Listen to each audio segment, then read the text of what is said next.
All that is needed is for one bomb, one nuclear bomb to land in Tel Aviv or Jerusalem, and that would be the end of Israel. It's been happening over and over that you've been lied to for 20 years. Why would you suddenly believe it and support a new war against a country that's 3 times as large as Iraq, risking all of the major escalation and instability and huge war that we know will happen? And I think the decision to bomb Iran's nuclear potential arsenal is a righteous decision. It's the right thing to do.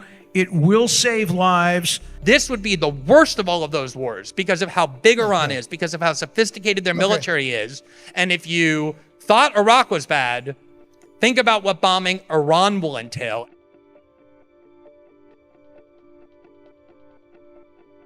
Now that we've got everyone voting, we can call our debaters to the stage. The United States should strike Iran's nuclear facilities. Speaking for the affirmative, Alan Dershowitz. Alan, please come to the stage.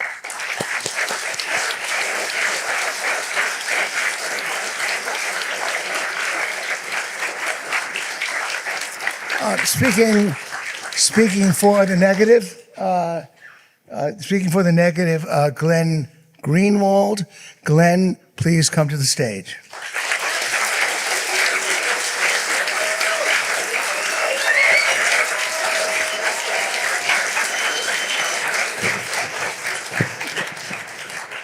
All right, guys, as you know, the timekeeper is in front. We'll be flashing 5-minute, 2-minute, and 1-minute and 30-second cards.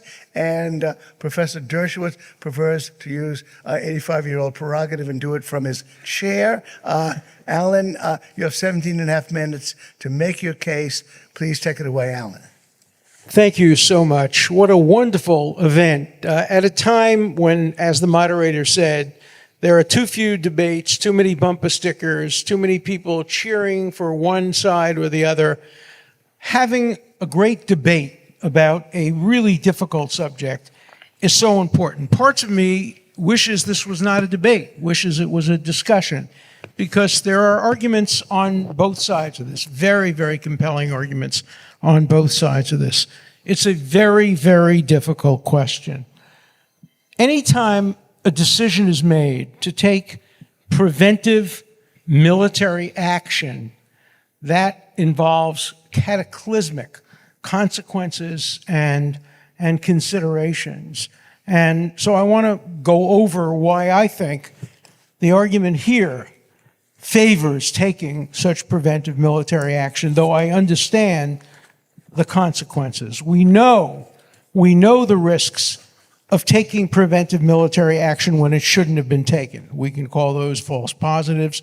You can call them by whatever word you want to call them, but we know that that happened in Iraq when we went in thinking or believing or proclaiming or claiming that there was nuclear facilities, only to find out that there wasn't, with very tragic events for so many people, civilians and military. And a lot has been written about false positives. A lot has been written about false decisions, poor decisions to take military intervention in a preventive way. But not enough has been written about or considered about the risks of not taking preventive action when preventive action is necessary and would save lives and would do a great deal of good in the world.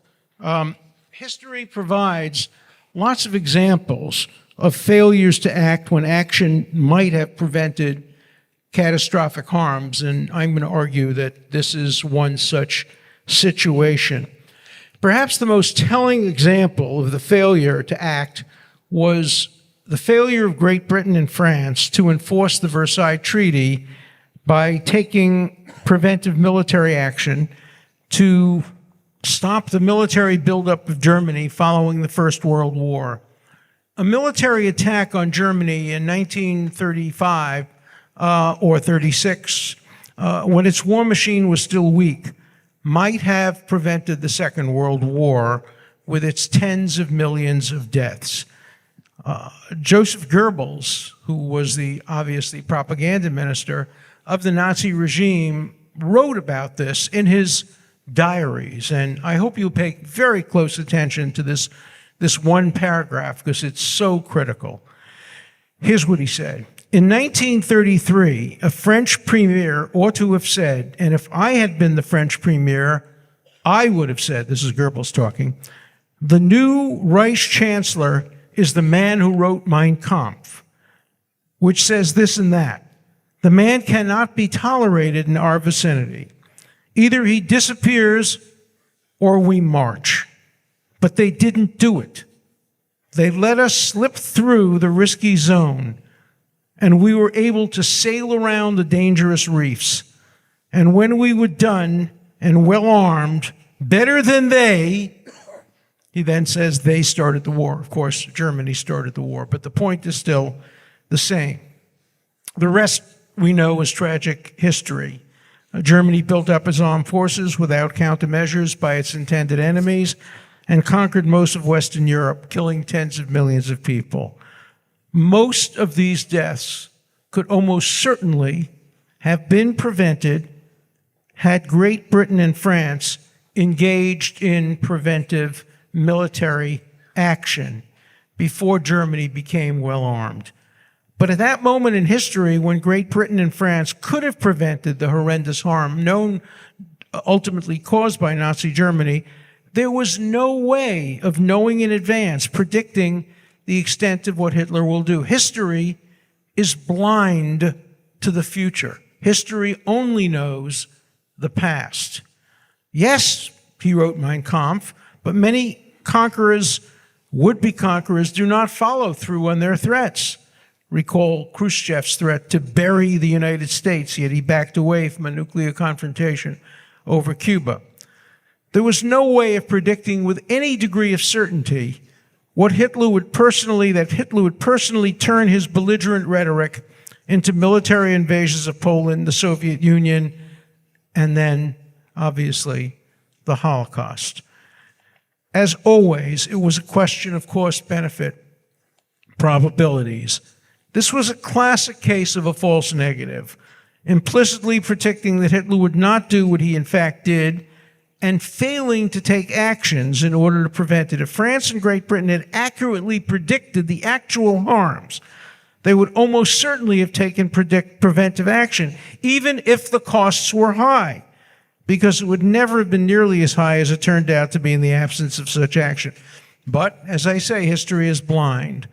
Had Great Britain and France decided to take preventive military actions in the mid-1930s and done so successfully, no one would ever know what was prevented.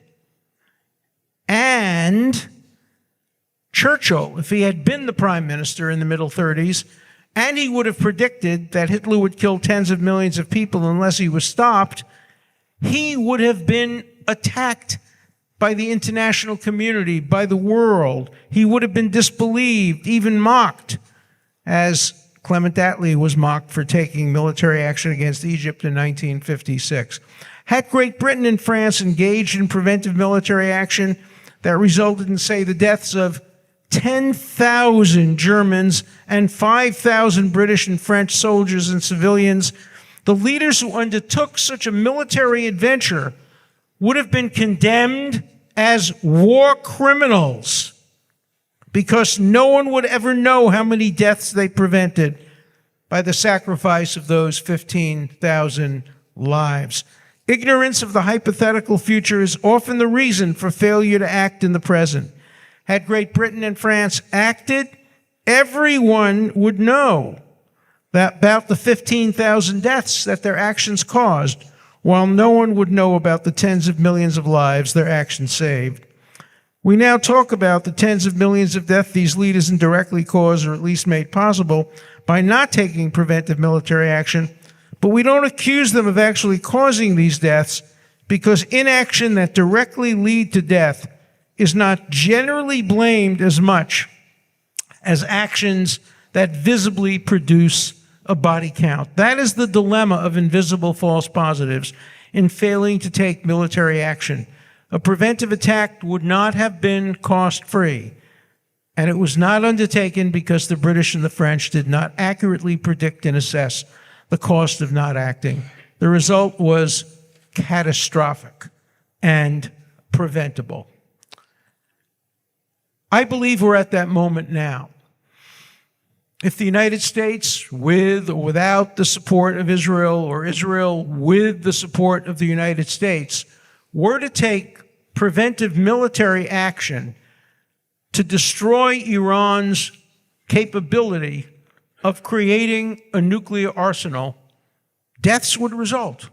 People would be killed. When Israel attacked the Osirak nuclear reactor in Iraq in the early 1980s, there were a few deaths, not very many, a few, and we're not sure what it could have prevented. We don't know what Saddam Hussein would have done had he had nuclear weapons. Again, this is clearly in the area of probabilities.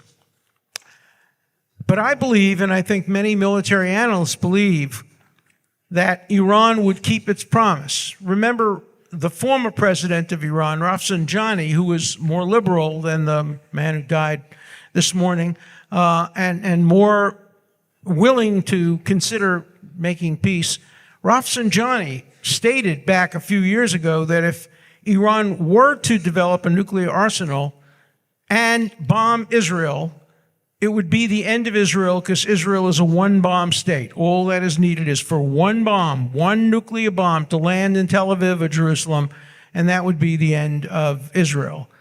And he said, and he was wrong about this, and I'll explain why in a minute, that Israel would retaliate and perhaps kill 10 million Muslims by bombing Tehran. But Rafsanjani said the trade-off would be worth it, because it would mean the end of the Jewish state and Islam would still survive. Can a nation that makes those kinds of claims and predictions be allowed to become nuclear armed? I believe not. And I believe that preventive action must be taken. Let me make another argument that will be very unpopular here tonight, but I'm going to make it. When Israel bombed the Iraqi nuclear reactor at Osirak, Begin was asked to explain why, Menachem Begin, who was the prime minister. And he said the reason is simple, because Israel cannot ever take deterrent action after the fact. What did he mean? What he said was that if Iraq were to bomb Israel, Israel would not retaliate by bombing Baghdad. And he said why? He said because Israeli pilots would refuse to drop nuclear bombs on a civilian area like Baghdad. And he said, therefore, Israel does not have the deterrent threat that other countries have. The United States dropped 2 nuclear bombs, obviously. Israel would not, and therefore Israel, he said, had to use preventive action.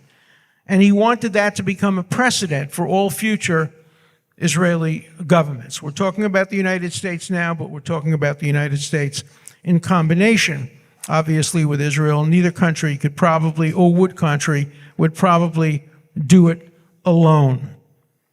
And so there are 4 issues, really, when one thinks about this decision. One is the righteousness of the decision.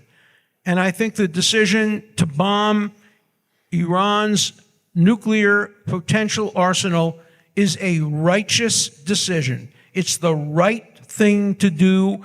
It will save lives based on cost-benefit analysis, particularly if it could be done with minimum civilian casualties, the way the Iraqi nuclear reactor and the Syrian nuclear reactor both were destroyed with minimum civilian casualties. The potential benefits considerably outweigh the potential risks. Having said that, the next is legality.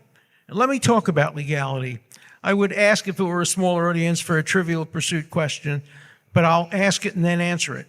What is the first country in modern history ever to attack another country's nuclear facilities in a preventive way? You might say the United States, and the answer will surprise you. The answer is Iran. Iran, in the early 1980s, bombed the Osirak nuclear reactor. Remember, Iran and Iraq were in a war together. And Iran bombed the Osirak nuclear reactor before Israel did. And it's one of the bases on which Israel made the decision that it could be done. And it damaged the facility, but it didn't put it out of business. Israel then put it out of business. So when one talks about legality, one talks about precedent, but one also talks about whether or not there's a casus belli, whether or not it would be proper for the United States or Israel to attack the nuclear reactor in Iran. And the answer is clearly yes. Iran, we know, killed over 300 Marines in Beirut, Lebanon, back in the 1980s. That was a casus belli. The Argentinian Supreme Court just 2 weeks ago ruled that Iran was responsible for the murder of hundreds of Israelis in the Israeli embassy and the Israeli community center in Buenos Aires. Those were attacks by Iran against Israel. And of course, we know that Iran sent many rockets and missiles, to Israel just 2 or 3 weeks ago. All of them but one were repelled, but nonetheless, that was a casus belli. And so there is absolutely no doubt legally that Israel and the United States have the complete right to retaliate against what Iran has done.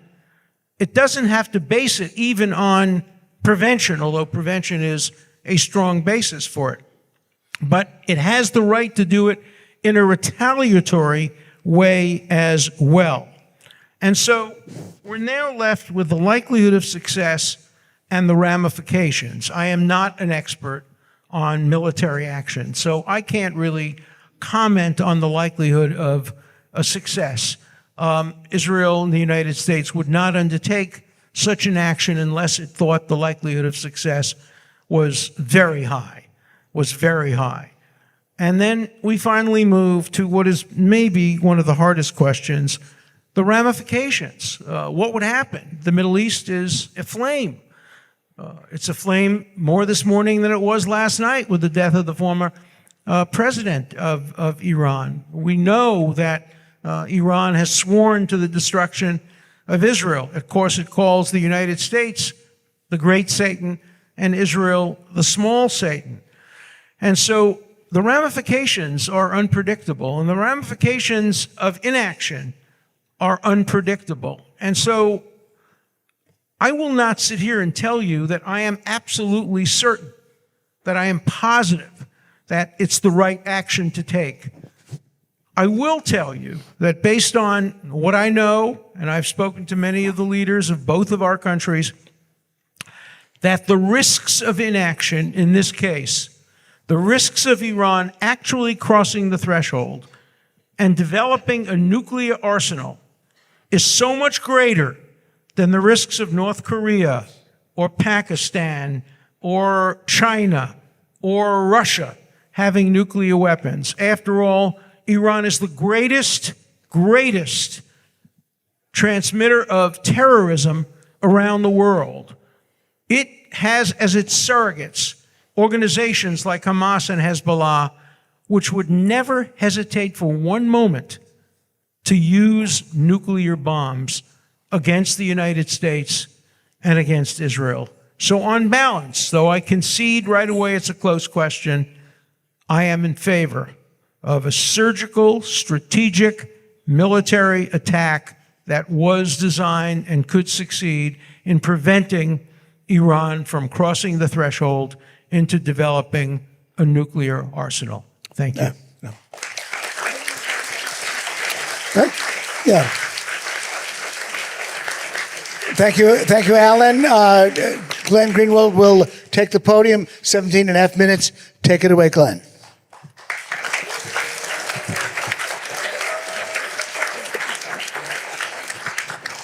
So first of all, let me begin by thanking the Soho Forum and Reason Foundation for this debate. I agree with Professor Dershowitz and everybody else that we need a lot more debates like this, especially when we have so many people in our country who constantly want to sell Americans on the virtues of all kinds of exciting and very dangerous new wars. So I want to begin by saying that unlike Professor Dershowitz, I don't actually think this is a very hard question. I don't think it's a very complex question. That's always what is said whenever it's time to sell a new war. Oh, there's such good arguments on both sides. We have to be very careful about analyzing them. It might be the case that if what we were really debating is this very pretty picture presented by the resolution that Professor Dershowitz just got done advocating, that, oh, all we're going to do is fly a few fighter jets over Iran and we're just going to do little pinpricks, very precise bombs on their nuclear facilities, and that's all we're going to do. I would still ask, what is the benefit of that? The way in which countries proliferate nuclear weapons is through the know-how of their scientists, which you don't eliminate unless you want to kill them too. It's through persuading them, convincing them that they would be safer without nuclear weapons than with nuclear weapons. But the reality is that is not actually what we're discussing. That's the pretense of the war. Every war that we've been sold, from Vietnam to Iraq to the regime change wars of Libya and Syria to the war in Afghanistan, all have had pretext and pretenses to make them seem so much easier, so much more difficult, so much more deliberate and targeted than they really were. So let me just begin by saying what Professor Dershowitz is really advocating for. And I don't mean that I'm going to read into his soul and try and intuit his motives. I'm going to quote from Professor Dershowitz only 3 weeks ago, where he spoke on the extremely highly esteemed news outlet called Newsmax. And this is what he said he actually wants when it comes to Iran. The headline of the Newsmax article, and this is from April 14, 2024, barely 3 weeks ago, Dershowitz to Newsmax, Iran's attacks won't end without regime change. And the article says, attacks like those that unfolded Saturday against Israel from Iran will happen, quote, again and again, and wars in Gaza, Lebanon, and Yemen will never end as long as the Ayatollahs remain in charge of Iran. So the only solution is regime change, Harvard Law professor emeritus Alan Dershowitz argued on Newsweek Sunday, quote, and this is quoting Professor Dershowitz. He won't tell you this tonight because he wants to pretend he just wants a little limited pinprick of a bombing campaign, but this is actually what he wants in his own words. Quote, the only solution is regime change. There must be a change of regime and a return to an Iran which is democratic. 70% of Iranians want regime change, and 90% of Arab states, meaning the US-supported Arab dictators, in the region want regime change. He then went on to say, regime change would be carried out through an attack by the United States, which would be aimed at Iran. And then he added, quote, I had dinner the other night with the Shah of Iran's son, the crown prince of Iran, the man who would turn Iran into a democracy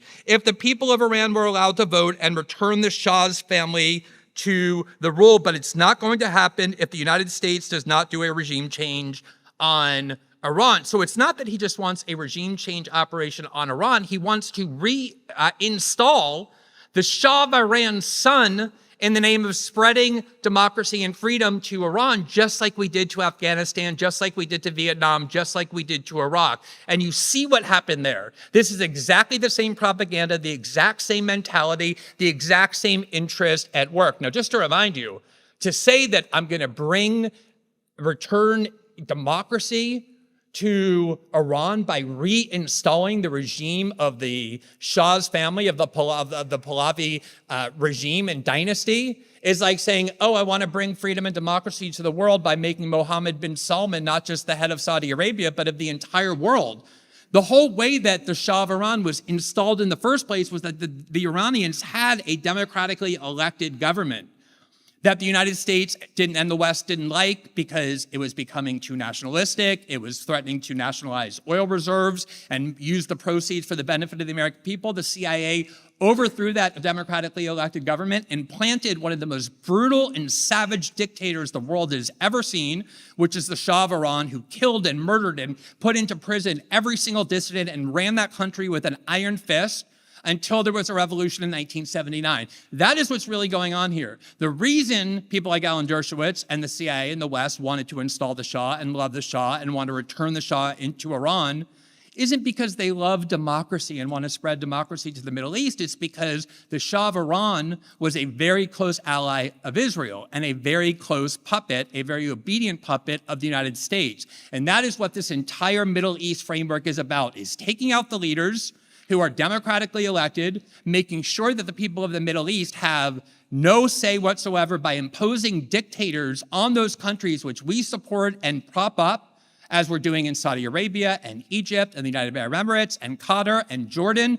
They want to turn the Middle East into all of that, where there's nothing but puppets of the United States that are very subservient to Israel. That is the real image, in his own words. He's saying, what I really want is regime change, and I want to reinstall the Shah of Iran into that country in order to spread democracy. Now, let me just make a couple of points about a couple of the propagandistic visions that Professor Dershowitz presented. The first one is he wants you to think that we're right around the corner from having another Hitler, another Nazi Germany, and therefore you should make all your decisions based on what we wish we would have done prior to the emergence of Adolf Hitler and Nazi Germany. When I first stopped being a lawyer and began writing about politics in 2005, one of the very first things I noticed was how it seems like our pundit class, our policymaking class, our political class knows only one historical example. It's like they didn't learn anything about history except 1938, Neville Chamberlain, Winston Churchill, and the Nazis. And so everything they want you to believe always should be decided through the scope of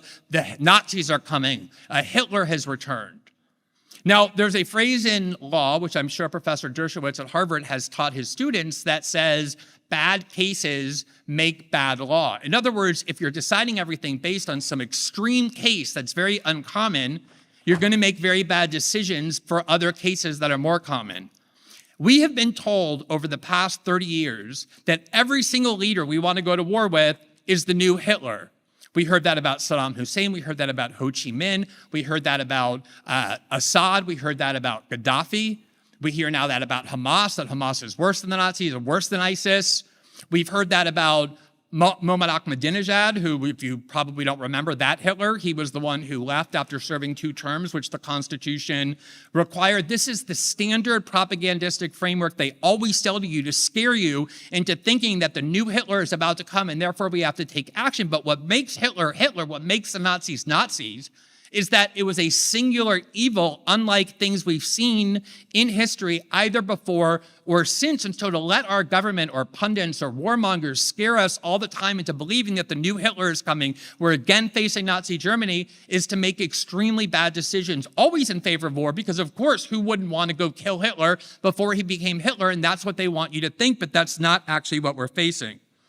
Now, as far as the claim that, oh, well, we can't wait for proof because the only proof that we're going to have is when Iran finally gets the nuclear bomb, that should be very familiar to anybody above the age of 30, because that is what we were told before the Iraq War when people like Condoleezza Rice were asked, well, where's the evidence of all these nuclear weapons that you say Saddam Hussein has? She said, we can't wait for the proof to be in the form of a smoke cloud, of a nuclear cloud over the United States. So that was what they were saying was, oh, we don't have any evidence that Iran has nuclear weapons. We don't have any evidence that they're going to use them, but we can't wait. We have to do preventive war, which was a brand new concept for Iraq that he now wants to bring back for Iran. Prior to the war in Iraq, there was no such thing as preventive war. There was preemptive war, meaning if a country was on the verge of attacking you, you had the right to attack them. Obviously, Iraq wasn't on the verge of attacking the United States in 2002 and 2003, so they invented a new term called preventive war that allowed the United States to go into Iraq, one of the worst foreign policy disasters in the history of our country. And I would simply ask you whether you want to repeat that, because everything that he just got done saying is what we were told in 2002 and 2003, and so many other times as well, including in Syria and in Libya. Now, it's not just Professor Dershowitz who wants regime change in Iran, it's also the government of Israel. We have this amazing coincidence in our foreign policy over the last 20 years that we keep getting told that we, the United States and Americans, have to go to war just totally coincidentally against all of Israel's worst enemies. So we went to war against Saddam Hussein, who Israel hated so much that they actually worked with and armed the Iranians in their war against Iraq. The we tried to pull President Assad, Bashar al-Assad, out of Syria, who the Israelis saw as an extension of Iran. We ended up fighting on the same side as al-Qaeda and ISIS to do so. We failed. We left that country in complete destruction. We were told that we have to remove Gaddafi in Libya, even though we had partnered with him for so long, because he was one of the most pro-Palestinian voices in the region. We did actually remove Gaddafi from power, even though President Obama swore that the purpose of the war was simply to protect the people of Benghazi. It had nothing to do with regime change, and we got that leader out as well. So in 2021, according to the Times of Israel, it reported the following, quote, Defense Minister of Israel Benny Gantz and Mossad Chief David Barnera will push during their meetings this week in Washington with senior Biden administration officials for the United States to carry out a military strike on Iranian targets, Israel's three main TV news broadcasts reported Saturday night. So on some level, I would argue that just bombing Iran is not actually good for Israel's national security, but there is no world in which bombing Iran, which is what he wants our country to do, bomb Iran, having the United States bomb Iran, would actually benefit our national security as well. Now, let me just remind you of all the different times over the past, say, 20 years that we have heard over and over everything about Iran that Professor Dershowitz is trying to scare you into believing that they're just about to get nuclear weapons, they're weeks away, they're months away, we have to go bomb them. This is not something that only began recently. In fact, we've been hearing this exact same thing for 20 years and none of it ever came true. So you should decide tonight whether there's any reason after hearing this for 20 years, you're now suddenly willing to believe that Iran is on the verge of getting nuclear weapons to the point that we have to go start a new war with Iran. Jeffrey Goldberg, who's the editor-in-chief of The Atlantic and a strong supporter of Israel, wrote a cover story for The Atlantic called The Point of No Return in 2010, where he told Americans it was more than 50% likely that the Israelis were about to go bomb Iran in the next 3 months because they didn't have more than months before Iran finally acquired a nuclear weapon. You can go all the way back to 2005, where NBC News reported the following. This is 2005, 20 years ago, quote, Israel should take, quote, bold and courageous action against archfoe Iran's nuclear program, similar to its 1981 strike on the main Iraqi reactor, former Prime Minister Benjamin Netanyahu said on Sunday. Israeli officials have said that unless stopped, Iran will achieve the know-how to build a bomb by March of next year. In 2010, Jeffrey Goldberg said, based on my conversations with Israeli decision makers, in Israel, we heard this as 9 months from June. In other words, March of 2011, that's all Israel has. If we assume that nothing changes in these estimates, this will mean we have to begin thinking about our next step beginning at the turn of the year. The New York Times in 2012, President Benjamin Netanyahu of Israel told the UN that Iran's capability to enrich uranium must be stopped before next spring or early summer, arguing that by the time the country will be in a position to make a short, undetectable sprint to manufacture nuclear weapons. Reuters in 2015, CBS in 2018, BBC in 2019, all say exactly the same thing. Oh, we're only months away. We have for sure these intelligence photos with a big red arrow pointing at some random building that we have discovered is where Iran is about to proliferate their nuclear weapons. It's been happening over and over that you've been lied to for 20 years. Why would you suddenly believe it and support a new war against a country that's 3 times as large as Iraq, risking all of the major escalation and instability and huge war that we know will happen?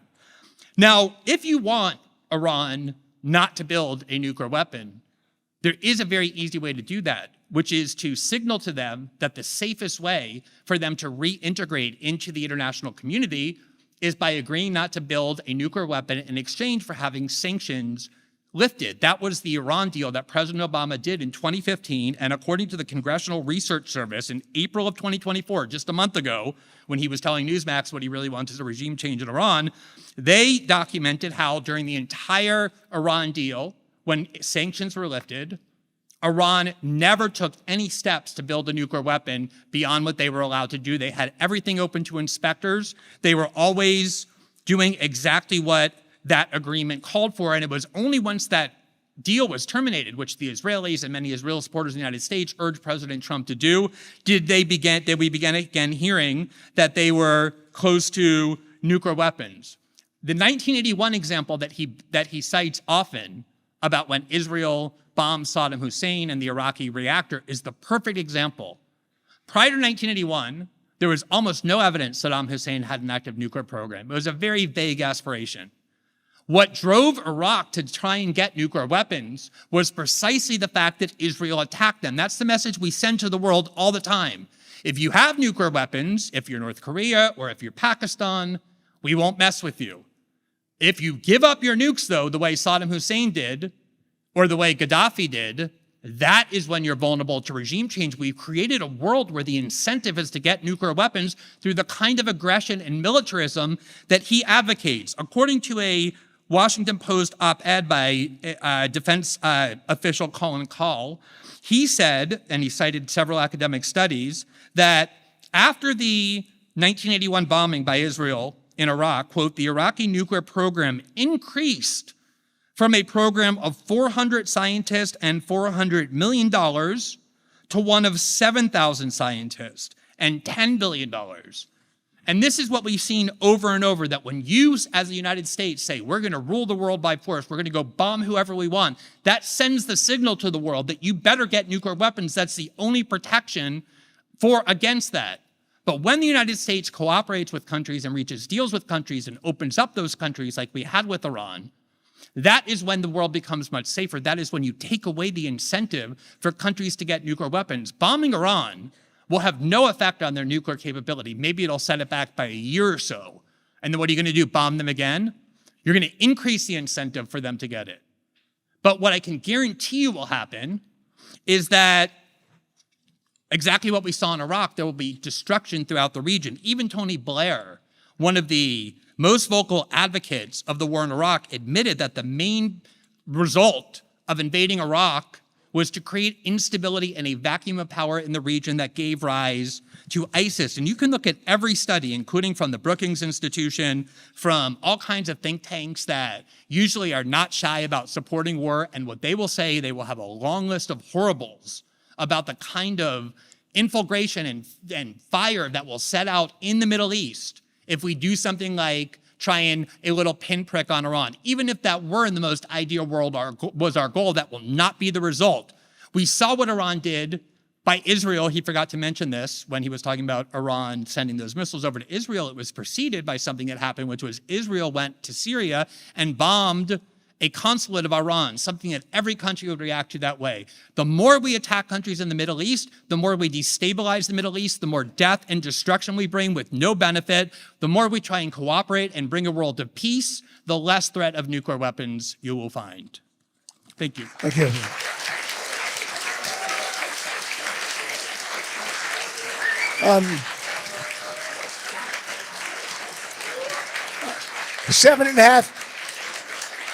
Seven and a half minutes of rebuttal. 7.5 minutes of rebuttal from Alan Dershowitz. Take it away, Alan. Israel, of course.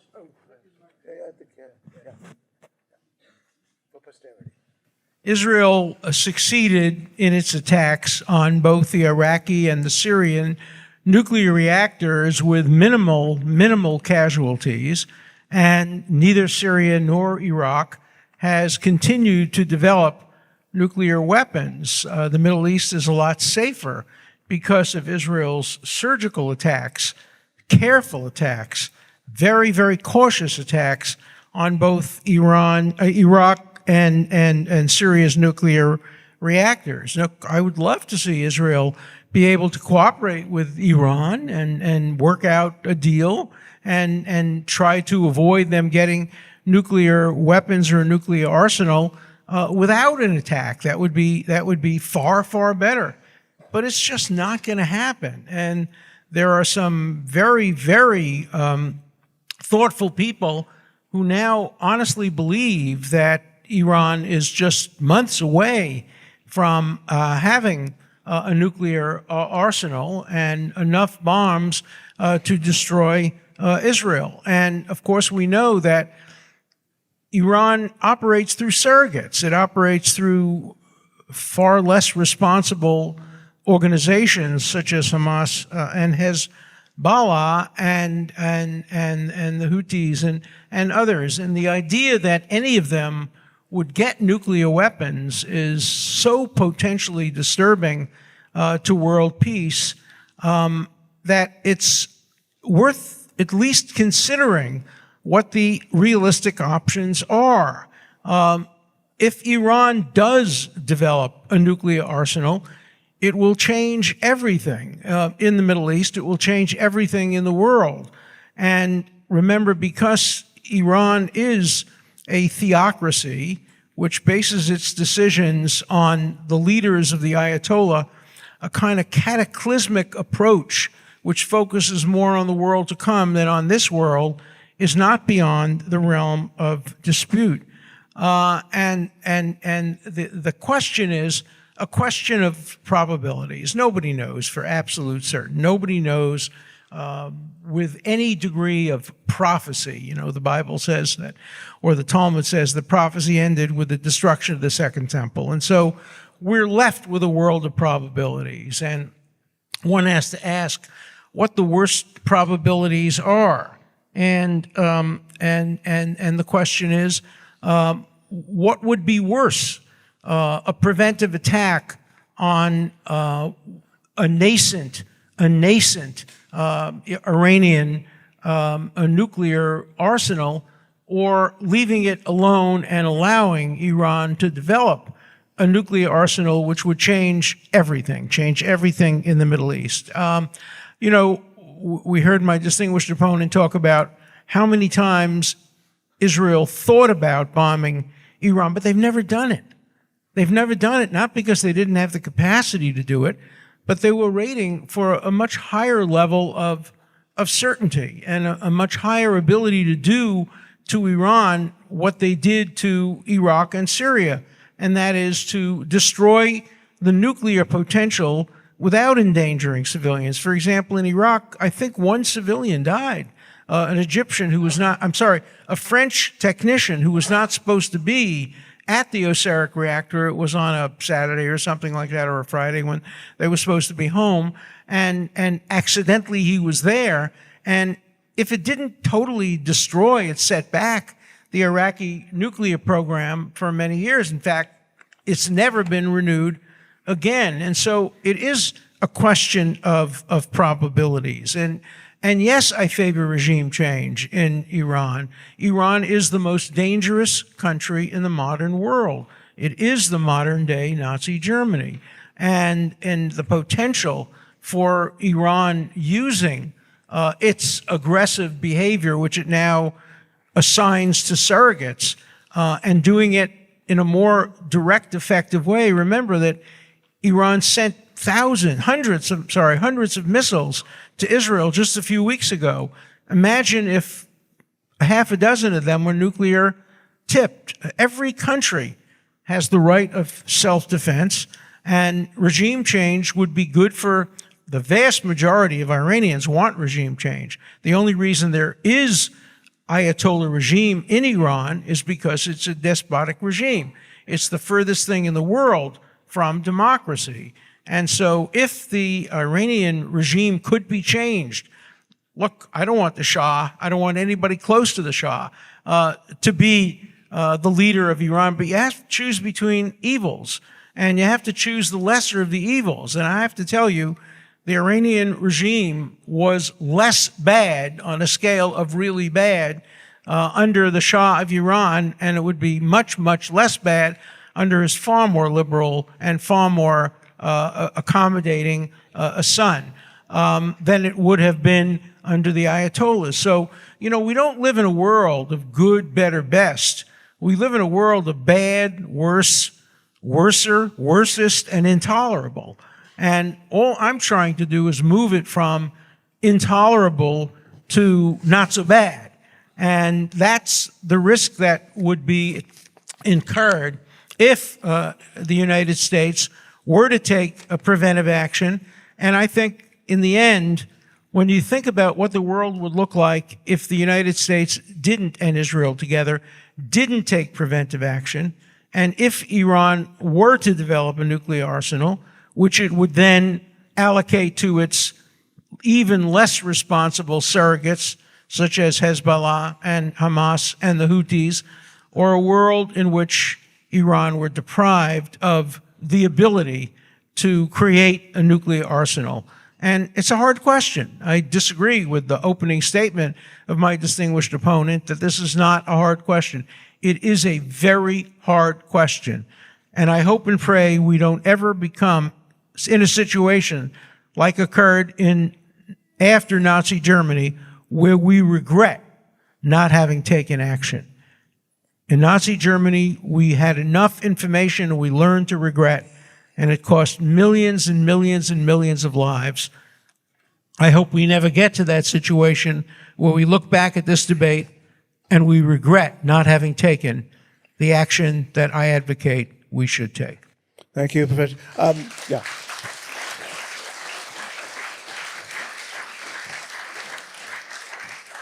7.5 minutes from Glenn. Take it away, Glenn. So one of the first things that I noticed Professor Dershowitz saying near the beginning of his rebuttal there was, well, it would be nice to have an agreement with Iran, but unfortunately, it will never happen. And I thought that was so odd because it actually did happen, not 100 years ago, but 7 years ago. It was the Iran deal that the United States and Western Europe entered into with Iran to reintegrate Iran into the international community in exchange for Iran opening up its nuclear facilities. Think about what you would think if you were a leader. Would you want nuclear weapons more if you felt like you were in danger of being bombed and attacked and having people like Alan Dershowitz talking for the last 20 years about how important it is to bomb you within the next few weeks? Wouldn't you think, oh, I better get nuclear weapons? And wouldn't you feel like maybe you don't need nuclear weapons if you're actually entering deals that you don't renege on, but that the United States did? So that was a deal, and I read you the Congressional Service Report that said during the time of that deal, there was no movement at all on Iran's nuclear program. In fact, this is from the Brookings Institution, which supported the war in Iraq, has always supported multiple wars in the Middle East. And this is what they say in December 2021, why bombing Iran is still a bad idea. Quote, retired Israeli General Isaac Ben Israel told Bloomberg that, quote, Netanyahu's efforts to persuade the Trump administration to quit the nuclear agreement with Iran has turned out to be the worst strategic mistake in Israel's history. With this statement, General Ben Israel admitted that not only did Israel undermine its own security by pushing for Trump to renege on the agreement, but also that Israel undermined America's security, as both countries share an interest in preventing Iran from acquiring a nuclear weapon. Such behavior is unacceptable from a partner. Unfortunately, Iran's current minister, Naftali Bennett, is adopting much of the same posture on Iran as Netanyahu. And here's what they say will happen if you vote for bombing Iran. Quote, an Israeli strike on Iran or a U.S. strike on Iran, quote, will likely start a conflict that pulls in neighboring countries on both sides. Hezbollah will launch thousands of rockets, missiles, and drones at Haifa, Tel Aviv, and other targets. Hamas might also join the conflict. Iran or its Iraqi and Yemeni partners could strike Saudi Arabia as they have in the past. They might also expand attacks to include Bahrain and the United Arab Emirates, given their now publicly normalized ties with Israel. Oman, Kuwait, and Qatar, which have tended to maintain relations with both Israel and the rest of the United States, will be pressed to choose a side, a decision that will subject them to attack from their new adversaries. Jordan would be in a grave bind given the enormous popular pressure to break the peace treaty with Israel. Oil prices would skyrocket. Does that sound like something we all want? This conflagration in the Middle East of the kind we saw when the people who said the same thing about Iraq got their way? Now, again, Professor Dershowitz returned to this idea that, oh, the Iranians are Nazis. I guess, I don't know if Assad is still the new Hitler. I don't know if Gaddafi's still the new Hitler. If Ahmadinejad, who was not even part of Iran's government anymore, is the new Hitler. I don't know if Putin is the new Hitler. But Iran, he says, is the real new Nazis, and you have to treat them that way. What evidence is there that Iran is some crazy apocalyptic country that goes around murdering and slaughtering and committing genocide? They have certainly done bad acts, and Professor Dershowitz went over them. But the death count responsible that the United States and Israel is responsible for dwarfs whatever number of people Iran has killed. Iran has shown over and over that they can be rationally negotiated with. They're not some crazed apocalyptic cult. When Israel bombed their embassy in Syria, They didn't go all out and try and attack Israel the way many countries would. They used some of their slowest and most harmless drones that they knew would be intercepted as a show of symbolic force. There's no evidence that Iran is out there invading other countries, bombing other countries, trying to bring a genocide or a new Holocaust. In fact, in 2018, there was a UN General Assembly resolution that simply called for the, quote, establishment of a nuclear weapon-free zone in the region of the Middle East. All 171 countries voted in favor of a nuclear-free Middle East. You'll never guess which were the only two no votes in the entire world. Oh, it's the US and Israel. That's who voted no on a nuclear-free zone in the Middle East. Now, one of the things that I think we need to ask ourselves is what would be the effect of bombing Iran versus what would be the effect of returning to something like the Iran deal. Here's the Brookings Institute in December of 21 again. Quote, while the talks in Vienna to restore the new Iran deal yielded little progress, this appeal marks just the latest example of the failed paradigm with which both the United States and Israel have approached Iran, the belief that greater pressure and more aggression will force Tehran to capitulate when the likelier outcome would be to provoke a similar military response. That has been the mistake of U.S. foreign policy for 50 years. We believe we can throw our military force around the world and force countries to immediately capitulate and submit, and instead the exact opposite happens in war after war. We make the planet more dangerous. We incentivize countries to try and build up their military and acquire nuclear weapons to protect against that kind of single-handed aggression. Now, I cited, and he didn't even note, let alone respond to, the studies that show that after the 1981 strike by Israel on Iraq's nuclear weapons program, the model that he always likes to cite, it did not deter Iraq's nuclear program. To the contrary, it supercharged it. They quadrupled or more the amount of money they were spending to acquire nuclear weapons precisely because Israel had just attacked them. And in fact, there was by 2003, the key Iraqi nuclear scientist who were called the father of the nuclear program, who was imprisoned by Saddam during the 1981 bombing of Israel. He was in prison, and Saddam immediately let him out after the Israeli bombing because they realized that they needed to build up their nuclear arsenal. A CIA 2004 report on weapons of mass destruction said this, quote, according to a former senior official, Israel's bombing of Iraq's nuclear reactor spurred Saddam to build up Iraq's military to confront Israel in the early 1980s. Saudi Arabia gave $5 billion after the Israeli attack to Iraq under the promise that if Iraq develops nuclear weapons, Saudi Arabia would get those too. It supercharged the craving desire of the Middle East when Israel bombed for them to get nuclear weapons. It did not bring any peace or deter them at all. And I would just leave you with this quote from a very conservative former senator who became Donald Trump's director of national intelligence, Stan Coates, who in 2017 was asked about why North Korea was insisting on having the nuclear bomb. And he said this, there is rationale backing Kim Jong-un's actions, which are survival for his regime, survival for his country. And he has watched, I think, what has happened around the world relative to nations that possess nuclear capabilities and the leverage they have, and seen that having the nuclear part in your pocket results in a lot of deterrence. The lessons that we learned out of Libya giving up its nukes and Ukraine giving up its nukes, and also obviously Iraq giving up its nukes, is unfortunately, if you had nukes, never give them up. If you don't have them, get them. That is the world that has been created by the Alan Dershowitzes of the world, by the people who want the US to constantly bomb other countries. We have created the world in which countries need nuclear weapons, and the proof that we can fix it with cooperation is the Iran deal that was working perfectly, as everyone says, to keep Iran out of the nuclear arms business.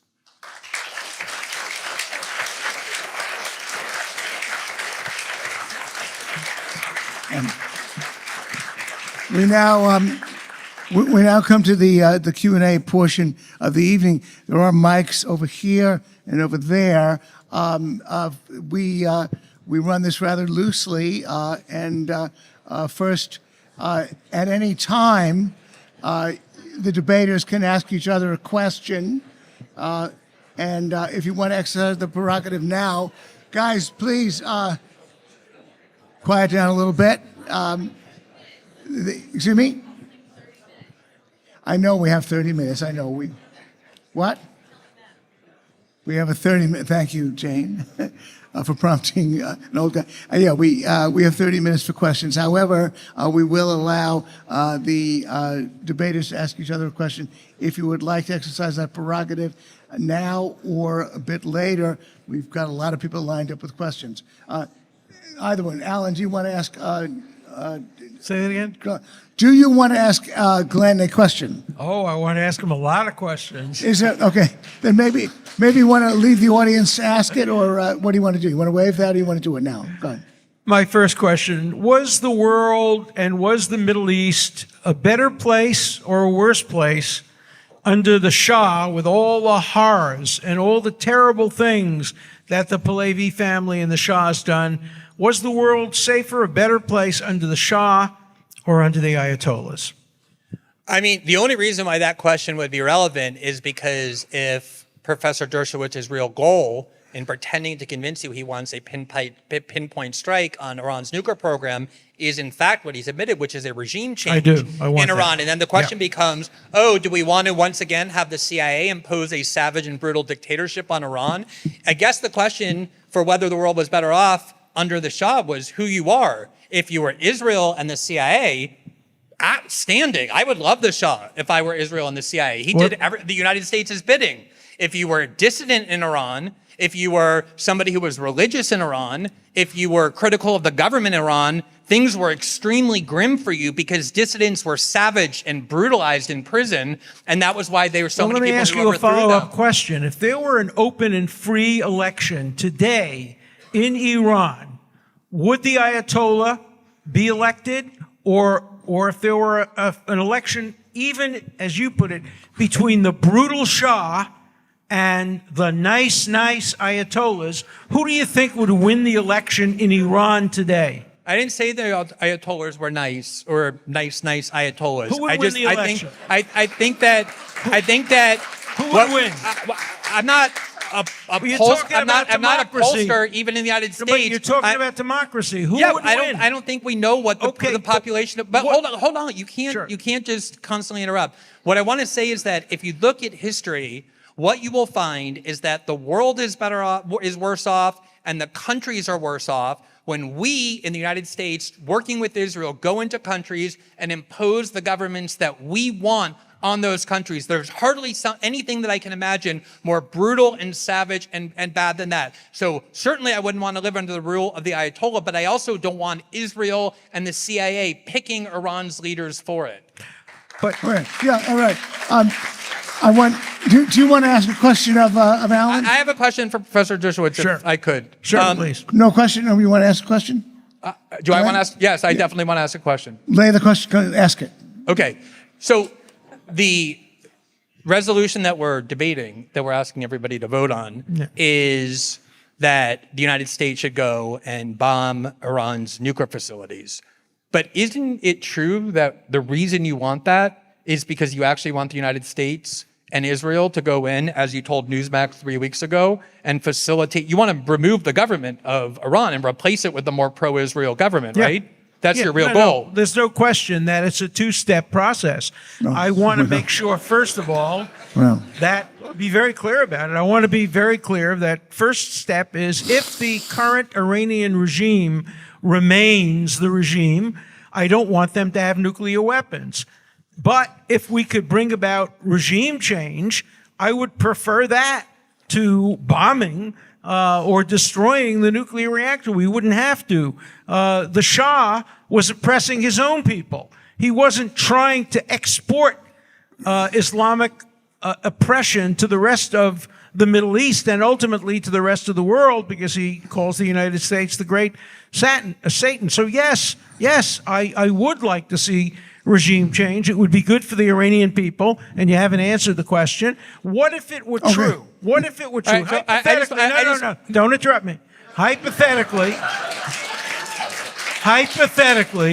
what if you could conduct a poll, and I could conduct a poll, and it would be an honest poll, and the conclusion was that 70% of Iranian people would prefer to see the Shah or the Shah's son replace the current Ayatollah regime, and that what you were propping up essentially was a regime that is against the wishes of the Iranian people as well. How would you respond to that? Nobody has any it's idea not a question of democracy, because we don't know what democracy would produce in Iran. We've never had it. Exactly. I totally agree with that last statement. Nobody knows what democracy would produce in Iran. But the only thing that I would ask you when you go to vote, because what he's telling you is the real purpose of this bombing campaign is regime change. No. And if you, yes, that is what you're saying is your real motive. No, that is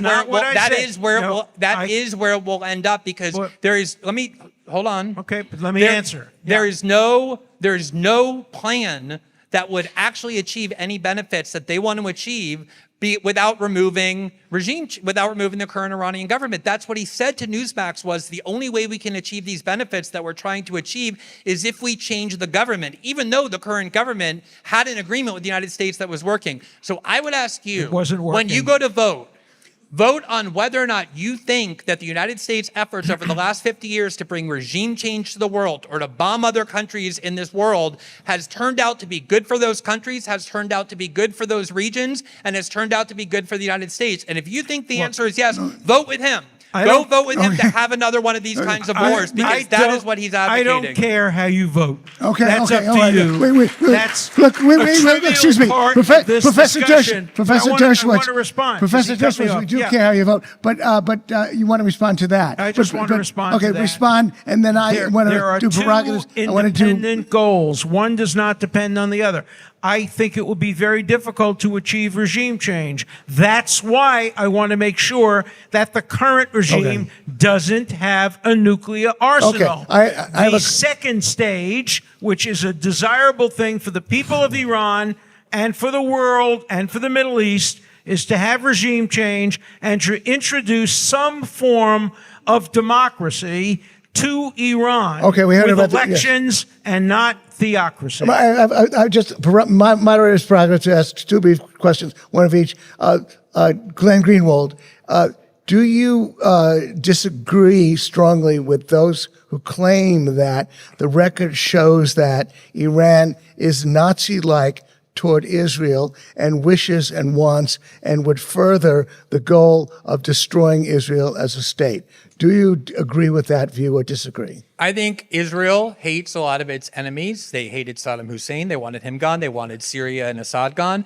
And I think Iran hates Israel as well. They're enemies. There's no question about that, which is precisely why Alan Dershowitz wants the United States military to go and take out another enemy of Israel and replace it with a region like a government like Saudi Arabia, like the United Arab Emirates, like Egypt, that are dictatorships that answer to the West and do Israel's bidding. And that is an extremely dangerous way to continue to conduct foreign policy. And I think all of history is on my side. So you're thinking Iran is a danger to Israel? It is a danger to Israel, Iran. I mean, for a long time, we were told that Saudi Arabia hated Israel. They had the same devotion to destroying Israel as Iran does, and Saudi Arabia is now engaged in diplomatic relations because of the attempt to bring Saudi Arabia into the international community. If you go and look at the other option, my option is not some illusory option. It actually happened in reality. I read you the studies that when there was an Iran deal to lift sanctions on them and bring them back into the international community, every single inspection agency, including the IAEA, that tried to convince the world that Saddam Hussein didn't have nuclear weapons before 2002,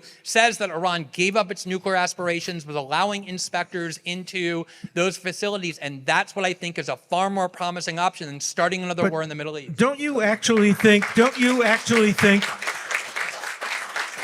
and tell the truth now, don't you actually think it would be better if Israel didn't exist as the nation state of the Jewish people? No, I don't. Absolutely don't think that. I've never suggested that anything like that in my life. And if I wanted to advocate that, I would have no problem with telling everybody I do in favor of that. I don't hide what I think, unlike you, when you're advocating for bombing when you really want regime change. But I would have no problem. No, I don't want Israel Professor Dershowitz, a nuclear-armed Iran. Let me put the question a little differently. Let me put the question a little differently. Forgive me. You've asked a question. I have a brief question for you, Professor Dershowitz. Do you see an irony? Do you see an irony in your stating that Iran is the new Nazi Germany, but alongside your confidence that all we have to do is destroy the nuclear facility, and this new Nazi Germany will then be so No, nice I- and I- cooperative I that do- they will then no longer try for for nuclear facility. I do not you see an irony in believe. that. I do not believe that Iran is the new Nazi Germany. I do not believe that there will ever be another Nazi Germany because of Israel. Israel has the strength and the ability that the Jewish community did not have in the 1930s. It would prevent My question Iran was, from becoming the new Nazis. If they could, they would. And don't believe me, believe them. I'm sorry, Elie what- Wiesel, let me finish, Go ahead. please. Yeah, sorry. Elie Wiesel once said, always believe the threats of your enemies more than the promises of your friends. And the Jewish people have learned from terrible experiences to believe the threats of their enemies. And Iran has threatened genocide, destruction of Israel, the end of the Israeli people and the end of the Jewish people. And Israel has to take that seriously. And the United States, as Israel's closest ally, has to help them avoid that genocide. Okay, apologies for keeping you waiting in the audience. Let's start over here. Please ask your question. Ask the question. No need to identify yourself. Sure. First of all, I can't let pass, Glenn, your assertion that Iran is not a militant force in the world. Just ask the people of Lebanon. You live in Brazil. It is the #1 place for a Lebanese diaspora, and that's because Iran and its proxy, Hezbollah, has totally ruined life for the Lebanese. So here are my questions. One is, can you square the contradiction, Glenn, in two of your statements? One is that the United States, maybe Israel, have conspired to force Iran into desperation into pursuing a nuclear policy. You cited those statistics from the Washington Post. They now have 7,000 scientists and billions of dollars. There is a momentum, there is a desperation, and yet they're always so far away. They're so desperate that they're never going to get nuclear weapons. We always say they're going to get nuclear weapons. It never happens. Just like North Korea was, we always said they would get nuclear weapons, and guess what? They got nuclear weapons. So one is, as a debater, you don't have to be logically consistent, but will you at least acknowledge it's a logical inconsistency to say that Iran is so desperate to get the weapons, and yet you also paint a picture where they're not going to? My question for you, Mr. Dershowitz. That's your question. I have a question for Dershowitz. Forgive me, sir. You only get one question. The question is put to Glenn. Answer the question, Glenn. So first of all, you're extremely confused about the studies that I cited. They had nothing to do with Iran. The massive increase in the amount of money being spent to develop nuclear weapons and to hire scientists to develop nuclear weapons was not in Iran, but in Iraq. And all of that happened after the Israeli strike in 1981 on the Iraqi nuclear reactor. That is when Iraq decided that it needed nuclear weapons because there was a country in the region called Israel that had shown they believed in the right to attack any country that they want. Secondly, I didn't say that Iran has never exhibited any aggression. In fact, I said the opposite, that they definitely have. I said, however, that it is bizarre to me to be a citizen of the United States and to accuse other countries of being maniacal about war and constantly starting war when no country on the planet has started more wars or has pursued more wars over the last 50 years than the United States. What I was saying is, what I was saying was I was disputing Professor Dershowitz's attempt to depict Iran as this completely irrational, utterly apocalyptic, extremist regime, completely unhinged from any rational considerations, willing to blow up the entire world. Nothing suggests that they do that. In fact, their retaliation against Israel was far more constrained, the one we just saw, than most countries in the world would have launched after their embassy was bombed. It doesn't mean Iran is a good country or a nice country. It means that the depiction of them as this Nazi Germany, and I don't understand why, if he's saying they're not Nazi, if he's admitting now they're not Nazi Germany, why the whole beginning of his speech was wanting you to think what we should do if there was another Nazi Germany. Exactly, they're not Nazi Germany. And that's why the paradigm of, oh, what we would do with Hitler, what would we do with Nazi Germany, is totally inapplicable because we don't have another Nazi Germany in the Middle East. Like I said, every time they want you to start a new war, they tell you that this new leader is the new Hitler, and it never proves to be true. Can I respond to that, please?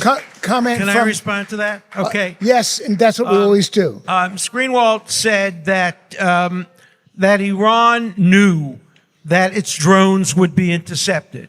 That is so preposterous. Iran could not have known that Jordan, that Saudi Arabia, that other countries would stop the drones.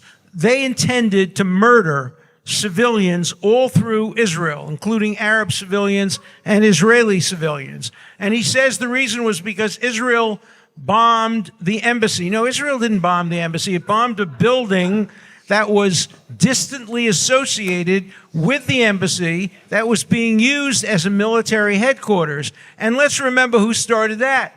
Which is the first country that took over another country's embassy? I think it's called Iran.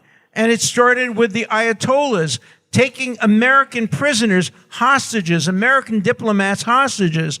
So don't tell me that Iran deliberately sent a few kites up in order to somehow send a message to Israel, but it never intended to kill anybody. That's absurd. And Israel had the perfect right at that point, legally and morally, to retaliate overwhelmingly. Proportionality does not require when somebody sends 300 rockets and drones that you send 280. They could send 10,000 in response.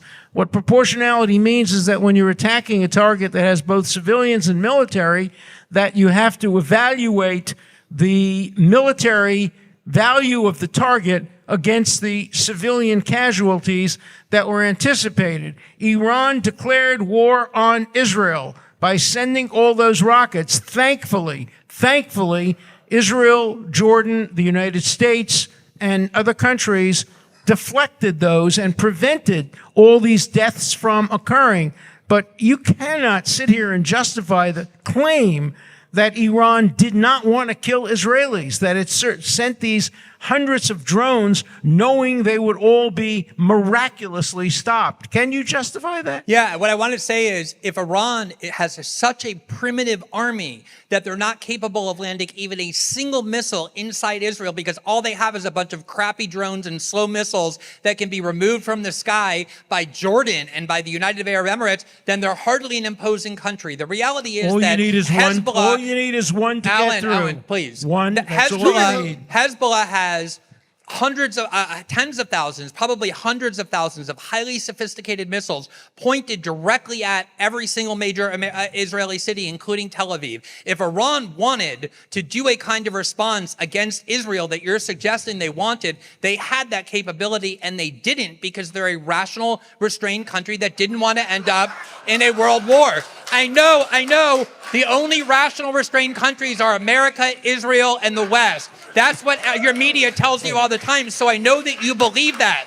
But there are actually other rational, restrained countries in the world, too. You're always told there's a new Hitler in Iran, there's a new Hitler in Russia, there's a new Hitler named Hamas, there's a new Hitler in Syria, and you believe it all the time, and you stand up and you cheer all those evil, irrational countries. As I said, if you look at who the ones are who are starting wars, it is your country, the United States, and along with Israel as well. And that is just the reality if you remove yourself from Western propaganda. Next question. Question here, please. Right. After the U.S. assassinated Qasem Soleimani, many predicted that the U.S. and Iran would get into a war. That would be disastrous, but that never happened. Why wouldn't it be the case that the U.S. can get away with taking out Iranian nuclear facilities without triggering a war? I guess it's your question, Alan. Oh, well, targeted killings are preferable, obviously, to mass killings. And if you can target the scientists who are about to endanger the civilians in your country without endangering civilians, that's far less undesirable than massive attacks.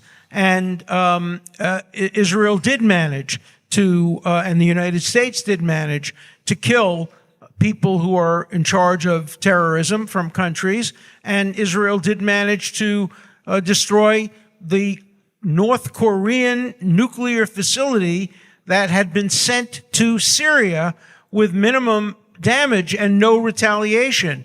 And so the idea that if the United States, with Israel's help, were to surgically destroy or postpone, you can never, you're right, you can never destroy completely, totally, the potential for nuclear proliferation. But neither Iraq nor Syria has developed a nuclear bomb since they were destroyed by Israel. And if the United States were to surgically attack the 6 or 7 areas that are mostly far away and destroy the current nuclear potential arsenal, it could postpone the development of a nuclear arsenal by 10 years or 15 years, and that's an eternity when it comes to saving lives. So I still argue that that would be the least worst of the very bad alternatives that are facing the United States and Israel today. Any comment from you, Glenn? Okay, yeah, I just want to say, this is the contradiction at the heart of this propaganda to try and convince you to send your own government, your own military to go attack Israel enemy in the Middle East, which is, on the one hand, we're being told that Iran is this religiously extremist, apocalyptic, monstrous cult that just was willing to blow up the world. And yet, on the other hand, you're supposed to believe that if the United States just goes and drops a few bombs on Iran and takes out all their nuclear facilities, killing however many Iranians we kill, in the process, that they're just going to do nothing. They're just going to accept it and say, oh, I guess the United States bombed us. You remember, before the Iraq War, we were told that that war would end in a month or 2 months at the most, and we ended up fighting in Iraq for years. That is always what is done when they want you to convince you to do new wars. Oh, don't worry, it's just going to be a few people who die. It's going to be over very quickly. If Iran really is this great threat that he's telling you they are, this wildly irrational, crazed, religious extremist regime, don't you think that Iran will actually do some pretty extreme things in response to having the United States go and bomb it the way that we would do the same? Remember what happened we did after September 11th, a one-day attack on the United States? We launched 20 years worth of war in multiple Muslim countries all over the world. Why would Iran just sit by and accept our going and bombing their country without starting major instability and major war in the Middle East? There is always these contradictions at the heart of a war they want to sell you. It's like a used car. Oh, don't worry, this used car is fantastic. And then you get it and everything breaks down. That has been the case for every war they've sold you over the last 50 years. There's a very simple answer. There's a very simple answer, and it's the answer you don't like. And that is, if the United States and Israel were to destroy Iran's nuclear arsenal in its current form, it would be a very important first step toward regime change. And regime change would bring about a glorious peace throughout the Middle East that is impossible with Iran and the current regime in charge. Just like happened with Iraq. Let me finish. There is now a movement toward peace between Israel, Saudi Arabia, the Gulf states, possibly other countries as well. And if Iran were out of the picture, if the current regime were out of the picture, Israel could make peace with Lebanon. Israel could make peace with Iraq. It would be the best possible thing that could happen for world peace. Is it certain? Absolutely not.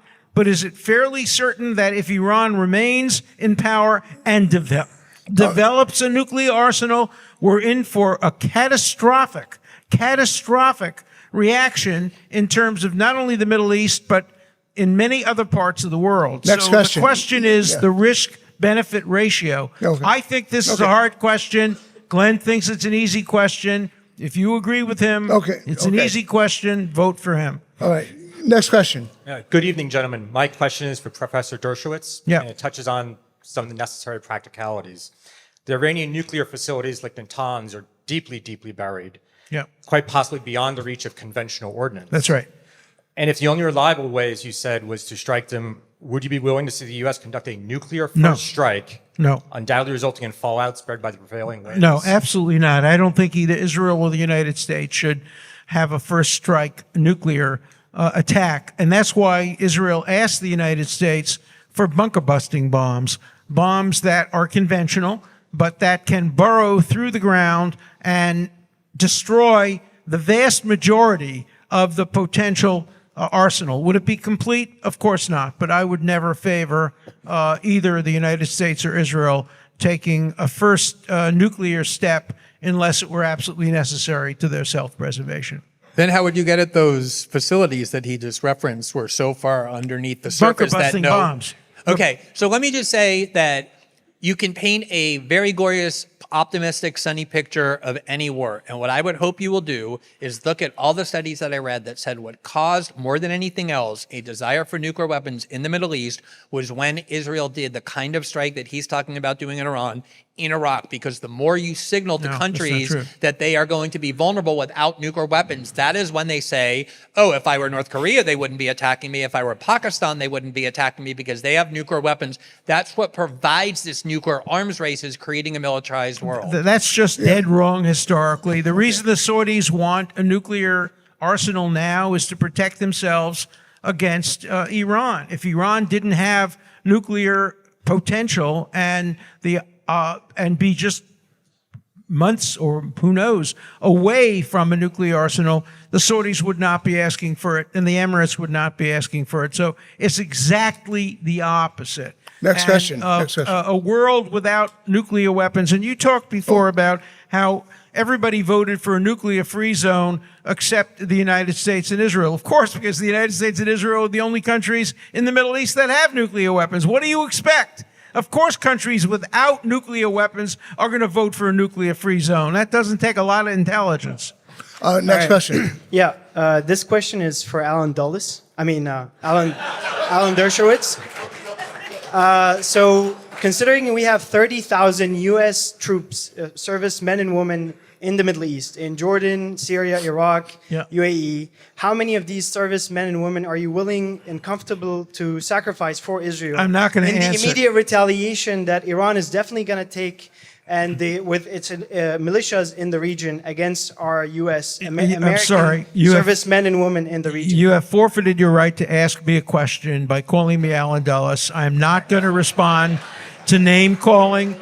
I was a strong opponent of both Dulles brothers, and I'm simply not going to dignify your absurd ad hominem question with a serious answer. Who's next?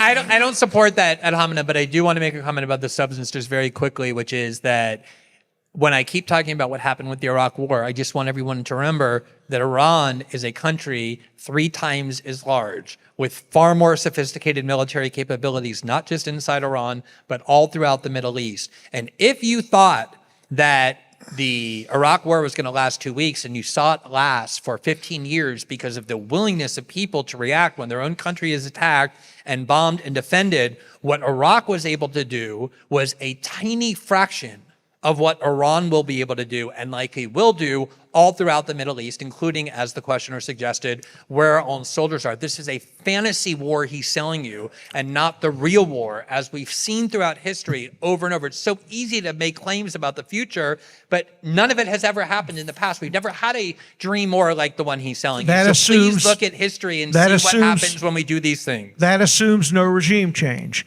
If you have regime change, you have a different situation. The United States bombed Hiroshima, Nagasaki, Berlin, and we had regime change. Next question. Suddenly, America's 2 greatest allies were Germany and Japan. And so, yes, you can defeat an ideology, and yes, you can defeat a regime and bring about peace by the right surgical military approach. Next question. Hey, this question is for Glenn. Let's say that an Iran deal did in the past or could in the future actually work as intended.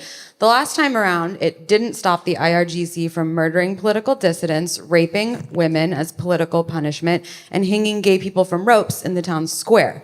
So, how would you reconstitute a deal that didn't condemn these people to living under a regime that, according to the people actually living under it, does in fact feel a lot like a tyrannical, fundamentalist, Nazi-like regime?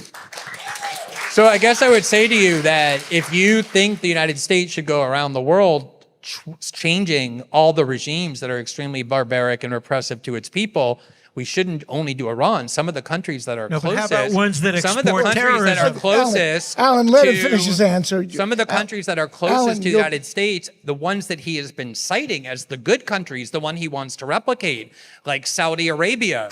They They don't export terrorism. Go look at how dissidents are treated in Saudi Arabia. Do you think women are well treated in Saudi Arabia? Do you think gay people are treated well in Saudi Arabia? Or go look at Egypt, where dissidents are murdered by the hundreds or the thousands. There's zero press freedom. There's not a single dissident in Egypt that is anything but arrested or killed. So this idea that the United States is going to go around the world and we're going to take out the bad regimes, even though some of our closest allies and partners always have been and still are some of the most savage regimes You put in your the world. finger, Can I just finish? Can I you just put finish? your And then you finger can on the talk? precise Can I just question. finish? Let me Yeah. just finish. Okay, And then let you me Alan, respond. you'll get your moment to respond. You've had a lot Okay. of moments. I just Okay. want to, I think it's an important point, because if you think that the reason to go bomb Iran is because they're an oppressive government, then we should go bomb a lot of countries in the world, be the world's policeman, take out all of the countries. Iran is by far not the most repressive regime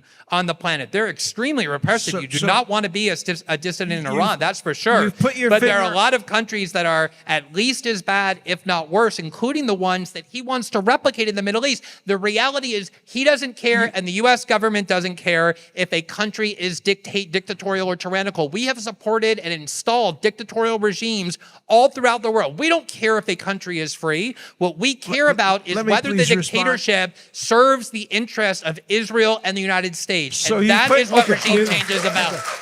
You put your finger. Okay. You Now, put your Alan, finger. You put your finger on the precise question.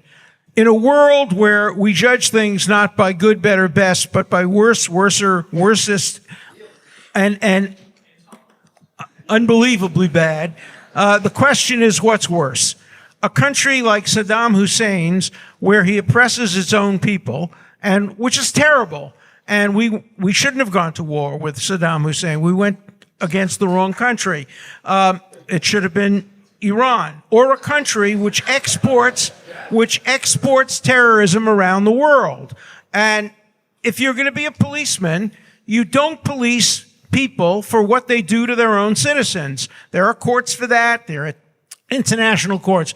But you do make sure that countries can't hurt you and can't hurt your allies. And the difference between Iran and Iraq, or between Iran and Saudi Arabia, is Iran is the greatest exporter of terrorism in the history of the world. It's trying to hurt us. It's trying to hurt its neighbors. It's trying to hurt its allies. Whereas other dictatorships just work internally. All they want to do, even North Korea, all it cares about is preserving its little hermit empire. But they're not a great danger to us. Iran is a great, great danger to the United States, to Israel, to the countries in the Middle East, and to world peace. And if you can't understand the difference between countries that endanger others and countries that just endanger themselves. Now, if you endanger people as well, if you have a combination, if you have three things going for you. One, you're repressive of your own people. Two, the people themselves want regime change. They want to see the Ayatollahs thrown out.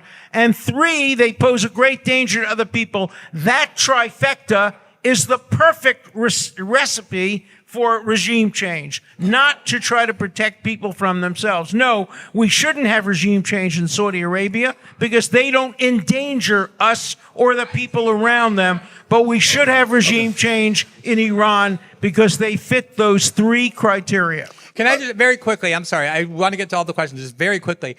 I'm so glad he's finally saying that what he really wants you to do is to vote for regime change. And there's a lot of there's a lot of examples of what happens when we try and do regime change. We were told we were going to go and make Iraq a better place. We were going to make Libya a better place. We were going to make Syria a better place. If you want to see the results of what really happens when the United States goes in and tries to change the regime of other countries, and those are much less powerful and smaller countries than Iran, go look at Iraq, go look at Libya, go look at Syria, and then you decide whether you want to replicate that yet again in the Middle East. In Iran, the answer is yes. You do want to do that in Iran. Apologies to those people who are still in line. This, unfortunately, will have to be our final question. Go ahead. Yes. Okay. Yeah. Yeah. Thank you.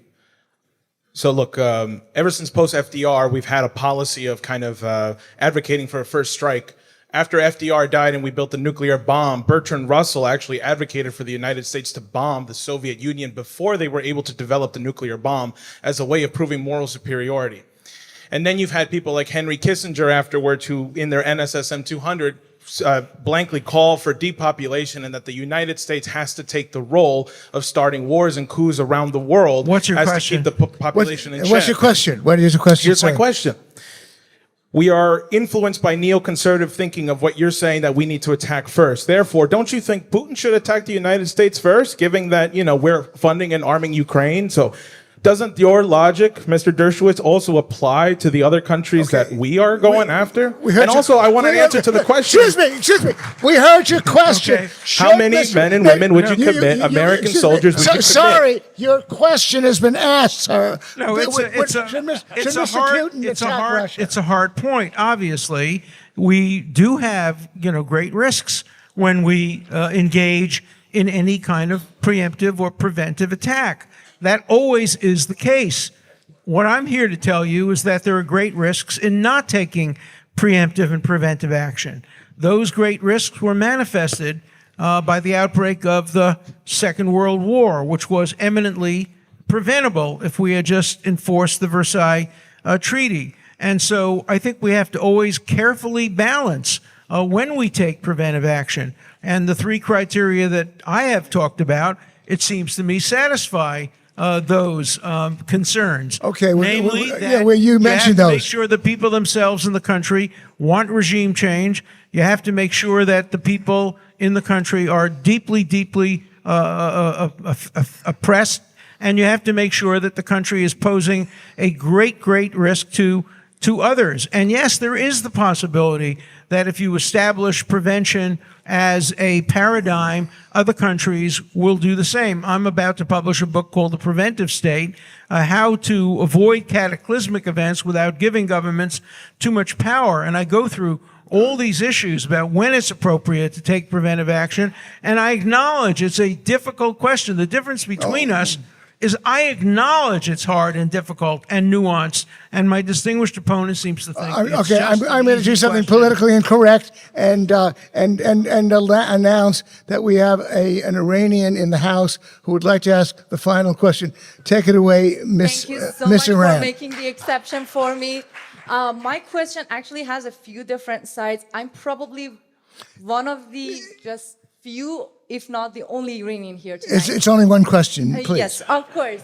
My question is about your statement that Iran is a rational country and they would do something that is rational. I actually do believe you're right.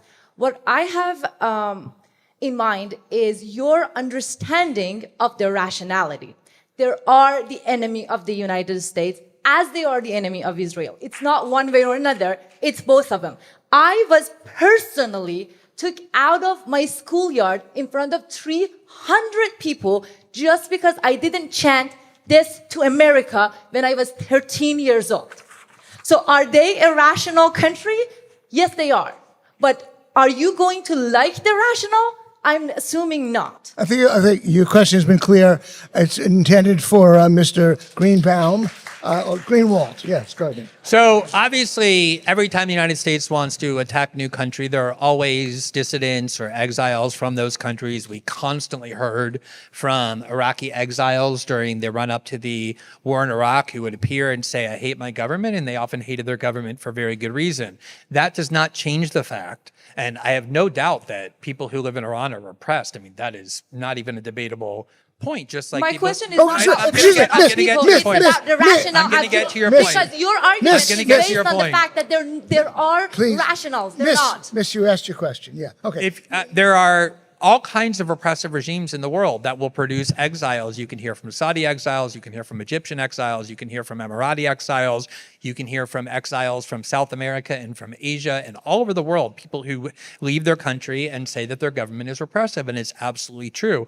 The problem is that war, going around bombing every country, trying to change every other government that we think is bad, or that people stand up and say, I'm from that country and is bad, like we heard from Iraqi exiles, does not lead to better outcomes. You can sell the war that way. You can say, oh, we're going to go to war. We heard this, all the same stuff from Saddam Hussein. He repressed his people. He exported terrorism in the Middle East. We need to change his government. Once we change his government, there's going to be democracy flourishing all throughout the Middle East. We ended up killing close to 1 million Iraqis, if not more, and lost tens of thousands of people either to casualties or to death from our own country, none of which was told to the American people before they sold that war as well. So yes, you can hear and it's not just Iraq, by the way. It was the war in Libya, which we were told we're just going in to put a no-fly zone over Benghazi. We changed that regime. We turned away and left, and that country ended up with anarchy and slavery and all kinds of migrant crises. We destroyed Syria with the CIA war, where we fought on the same side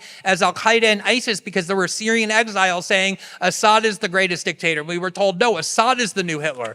This is propaganda that is given to you over and over and over, and I think our responsibility as Americans is to finally say we are not supporting more wars in the name of this propagandistic framework. No, I'm sorry. We've gone over time with the Q&A. We're going to go to the summation portion of the evening. Each side gets 5 minutes to summarize, and according to the rules, the affirmative goes first. Take it away, Alan. 5 minutes of summary. I believe that Iran is a rational actor. I have said in my writings that Iran is the smartest, cleverest, most rational enemy that Israel and the United States have had for a long, long time. But it is a deeply evil, the regime, a deeply evil rational actor. And we must deal with a deeply, deeply evil. You don't have to compare things to Hitler to believe that it's a deeply evil regime. I think that Russia is a deeply evil regime. It's not Hitler. There's no comparable regime to Hitler. No regime today are building gas chambers or taking children and putting them in crematoriums. No, there's nothing like Hitler, and nobody should ever make comparisons to Hitler. The point I make is that Iran, if it could, would do what Hitler wanted to do. It would try to end the presence of the Jewish people in the Middle East. And Glenn has acknowledged now, and I was glad to hear him say that he doesn't believe that the nation state of the Jewish people, Israel, doesn't have a right to exist. It does have a right to exist. But an Iran with a nuclear arsenal will make it impossible for Israel to continue to exist. Because the Rafsanjani was right. Israel is a one-bomb state. All Iran has to do is send 3,000 drones with nuclear warheads, and one of them hit Tel Aviv or Jerusalem, and it will kill millions of Israelis and Israeli Arabs as well. The cataclysmic impact of a nuclear-armed Iran is so great that it really argues for some degree of risk-taking. Now, we live in a world where it's so much easier not to take risks. As I mentioned, using the German experience of the 1930s, nobody was really blamed for allowing Hitler to emerge and kill 50 or so, how many million people there were. But if there had been an attack on Germany and 10,000 civilians, German civilians, had been killed, the people who did it would have been regarded as warmongers, and history would never have been able to judge them, even though now, in retrospect, we know that would have been the right thing. Yes, Iran is a rational regime, and that's why we have to deal with it in a rational way. And the rational way is to destroy its most potent potential weapon, and that is its nuclear arsenal. And yes, people have cried wolf for a long time and said that we're close to the nuclear arsenal, but we could make the mistake of missing that. And if we make the mistake of missing that, then you get a North Korea which exports nuclear armaments to terrorist groups.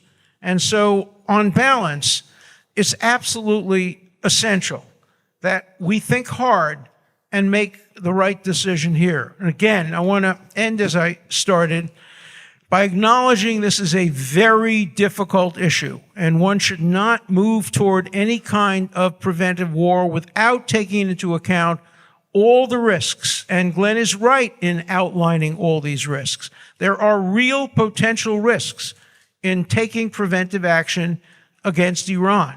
My point tonight, right from the beginning, has been to emphasize that there are real potential risks in not taking actions. If we could accept Glenn's point, and he said it at the beginning, that we should sit down and have a rational discussion with Iran and hope that we can persuade Iran to do the right thing. We can't do that. Whether it was right or wrong to have the Iran nuclear deal, whether it was right or wrong to get out of the nuclear deal, that's yesterday's news.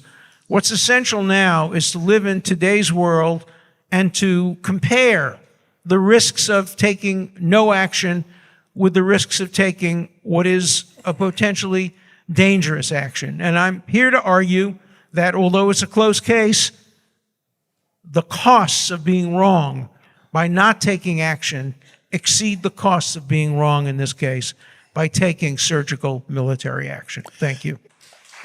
Somebody from Glenn, usually you take the podium. You want to sit? Okay. So the reason I began the debate at that podium by reading a bunch of studies and historical examples is because I know how easy it is to sell wars to a population that has been hearing for decades that there's some country we are about to attack or we want to attack who's so evil and is our enemy. And we constantly watch the government and the media being able to sell these wars to people by getting them all pent up with fear-mongering and then fake promises about how easy the war is going to be. And that's why I started by reading how since 2005, everything you've heard tonight has been issuing from the Israeli government and America's Israel supporters that, oh, Iran is months getting away from getting a nuclear weapon. If we don't strike them in the next 2 months, it means they're absolutely going to proliferate. And none of that has ever happened. He says the agreement with Iran, a potential agreement with Iran, is in the past. It is in the past. That's why we should learn from it. He who forgets history is doomed to repeat its mistakes. Everything that I read you about the weapons inspectors, about the agencies, about Western Europe, all said the same thing, that when we integrated Iran back into the international community, they opened up their nuclear facilities, let inspectors in, and there was no progress being made toward nuclear weapons because countries only seek nuclear weapons when they feel threatened.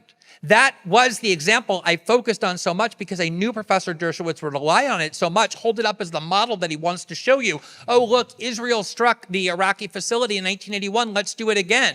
The problem was, as everything I've read you demonstrated, is that it was the striking of Iraq's nuclear facility in 1981 that led to this massive attempt, this increased attempt on the part of Saudi Arabia and Iraq and other countries around the world to try and get nuclear weapons. The more we tell the world, we are the United States, we bomb whoever we want, we go around the world and we just bomb whoever we feel like bombing, that is when other countries are going to be incentivized. Now, it is amazing to me to sit in 2024 and hear someone make all these starry promises about how easy regime change will be, about how great it will be. You have so many examples of regime change wars that have been sold to you in the last 20 years. Everything he's saying about what will happen in Iran, oh, everything will flourish in the Middle East, there will be peace in the Middle East, everything is going to break out. That was all said with Iraq. And the only real outcome of regime change in Iraq, aside from all of the deaths that it caused, was that there was a power vacuum in the Middle East that led to ISIS, and it drove Iraq further into the arms of the Iranians. And we spent 15 years and trillions of dollars in endless wars when we were told, like he's trying to convince you now, oh, it's a very easy operation. We're just going to be a month there. We're just going to bomb them, and then we're going to win, and we're going to walk away. Now, I do think that the point of the United States and the role that we're playing in the world is one we haven't spent much time focusing on, but one that we should end with. Because what he's saying is, anytime that we look at any place in the world, we don't like the government's not doing what we say. Again, we don't have any problems with dictators or with tyrannical governments. In fact, the core of American foreign policy since the end of World War II, throughout the Cold War and then into the War on Terror, is we want dictatorial regimes. It's much easier to install them because they're there to keep the population, many of whom would be anti-American because of their perception of all the wars that we start, under control. Those dictators are there in all these wonderful countries that we're told we should replicate, like Saudi Arabia and Egypt and all those Gulf states. They're there to keep the population down, and we're happy with it. We support those countries. We don't go around the world attacking other countries or trying to remove their government because we want to give those people freedom and democracy. We only do it when we see a government that doesn't do our bidding. And that was fine to do at the end of World War II when we had supremacy. Maybe it was fine when the Cold War fell and we had supremacy in the 1990s. This is now a multipolar world. If you look at why so many countries are going to China, are joining BRICS, are leaving the Western influence, it's because of the resentment that this kind of mentality is spawning. What do you think the world is going to do as they watch the United States continuously assert its unilateral and singular right to start wars against other countries who are not attacking us, because we have been told over and over since birth that our country is the shining beacon on the hill, that we are the emblem of democracy, that it's only other countries, those bad countries like Iran and Russia and China, where bad things happen. We're the good countries. Our wars are good. I think if there's anything that the last 20 years of history should tell us, is that we have to start thinking critically about all of this propaganda, thinking critically about what the role of our own country is in the world, and all of the devastation and misery and suffering and bloodshed and instability that happens whenever our government or our media convinces us to support yet another war. This would be the worst of all of those wars because of how big Iran is, because of how sophisticated their military is. And if you thought Iraq was bad, think about what bombing Iran will entail and make your decision based on that. All right. I have in my hand the Soul Forum Tootsie Roll that will be tossed at the winner of this Oxford-style debate. Those of you on the right side here, would you please open your machines? Brett, please open the final vote. Yes, no, or undecided. The United States should strike Iran's nuclear facilities. Please vote this section. Meanwhile, again, I want to announce to those who forked over the money that we do have an after party that's part of the tradition of the Soul Forum. Both debaters are invited. Alan, it's past my bedtime too because I'm pushing 80. But can you make it? I hope you can come to the after party. He's checking his time. Glenn, you can come. And those of you who are coming to the after party will get a chance to chat in greater depth with these two guys who clearly are extremely approachable and certainly quite passionate. And if you have a ticket, please come to the after party. We'd love to see you. We sold, the 110 tickets, and that's the absolute limit. But unfortunately, we couldn't find a place that could accommodate everybody, so we just sold out at 110 tickets. So do come to the after party. Meanwhile, you are voting yes, no, undecided. And now, as well, while those in the middle section are voting, please, those in the middle section, please vote. I just want to announce what is to come at the Soul Forum. Next month, we're taking the show on the road to New Hampshire to Porcupine Festival, where we will be doing 2 Soul Forum debates and where I will be doing a presentation. In fact, I will be participating in both Soul Forum debates. In one case, I'll be debating David Friedman, son of Milton Friedman. Go on our website to find out more about those debates. On Monday, July 15th, now the middle section, please open your machines to vote. The middle section, please vote. On Monday, July 15th, science journalist Matt Ridley versus virologist Stephen Goldstein. He will defend the resolution. It is likely, guys, please quiet down so that those who want to vote can contemplate how they want to vote. The middle section is now voting. The resolution for July 15th will read, it is likely that SARS-CoV virus originated in the Wuhan laboratory in China. The resolution in that case will be about the origin of the SARS-CoV virus in the Wuhan laboratory in China. On Monday, August 12th, Art Laffer of the Laffer Curve will defend the resolution. Among the candidates actively running for president, Donald Trump is the best choice. Those of you on the far side, please vote. On the far side, please vote. Brett, are you still here? Brett, you're here, okay. Keep me track of the voting. Okay, now everybody who is eligible to vote, who voted the first time, please vote. Brett, you watching it? Okay. Alan, please stick around. I might have to. Alan, are you coming to the party? Professor Dershowitz. Professor Dershowitz is going to try to come to the party. Okay. And that's good. And it reminds me that I've occasionally been asked, what is the dress code at the Seoul Forum? And I thought about it, and the dress code is simply try not to come naked. And most of you, and you've all succeeded, and that's also the rule at Profit. How do we stand? And it's all set? Okay, then bring the results up to me. Drum roll, please. Oh my God. Okay, yeah, oh, wow. All right, it was very close. The United States should strike Iran's nuclear facilities. The yes vote went from 14% to 24%, so it picked up 9.7 points.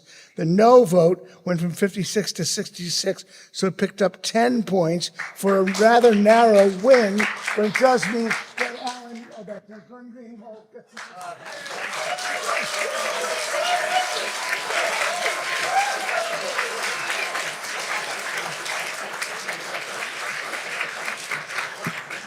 We all vote for Alan Dershowitz to come to the party.